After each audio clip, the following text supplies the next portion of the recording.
Le devoir prend fin avec la mort. Les mots grondent dans son esprit embrumé. Elle ouvre grand les yeux. Sa gorge est sèche, sa mâchoire lui fait un mal atroce. Sa tête, lancinante. Elle a froid. Mais cela ne l'importe pas. Elle se redresse. Elle n'est plus dans le hall du manoir, elle est dans la crypte.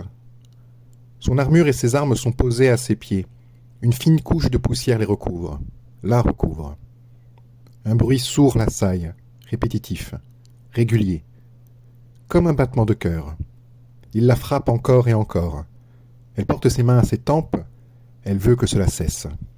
Et la soif, une soif terrible qui lui empoigne la gorge et tire sur ses yeux.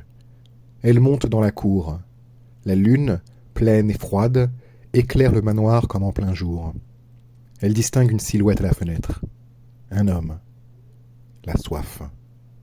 Il remplit un sac de toile. Le martèlement provient de sa direction. Toujours de plus en plus fort. Et la soif, entêtante, sourde et profonde, dont l'étreinte glacée ôte et resserre la gorge. Le bruit accélère alors qu'elle traverse la fenêtre dans un fracas enragé. Les débris de verre explosent autour d'elle et tailladent le visage de l'intrus. Son sac tombe au sol, le contenu se déverse, de l'argenterie, des bijoux, de l'or, tous couverts de sang frais. Il prend la fuite, mais il est trop tard. Elle est déjà sur lui. Elle essaie de lui demander d'arrêter ce bruit dont il est le coupable. Elle veut le supplier, le prier d'arrêter ce maudit brouhaha qui frappe contre ses tempes.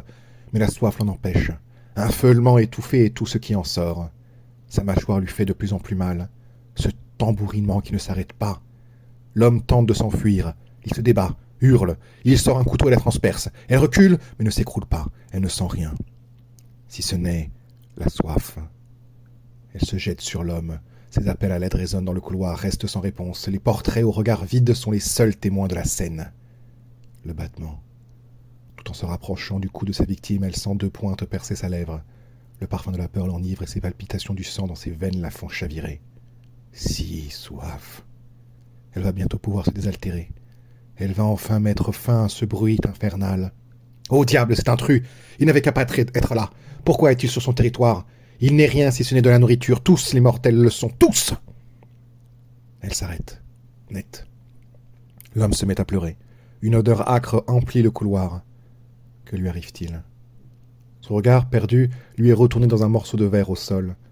Un regard injecté de sang, sans pupille. Un monstre. Elle est le prédateur dans la nuit. Elle court se cacher dans la crypte. Que lui est-il arrivé? Elle se souvient de son combat. Elle se souvient d'avoir vaincu la bête. Elle se rappelle glisser dans les ténèbres. Pourquoi est-elle encore en vie? En vie? Elle n'entend plus rien. Elle ne sent plus rien. Pas même le battement de son cœur. Pas même le couteau encore planté dans sa poitrine. Sa peau est froide, livide. Finalement, elle n'aura pas vaincu le monstre. Il aura eu raison d'elle. Alors que son regard se pose sur son épée, elle sait qu'il ne lui reste plus qu'une chose à faire. L'un des premiers principes de l'ordre est simple et irrévocable. Une seconde chance lui a été accordée. Une seconde chance à double tranchant, certes, mais une seconde chance de servir le bien.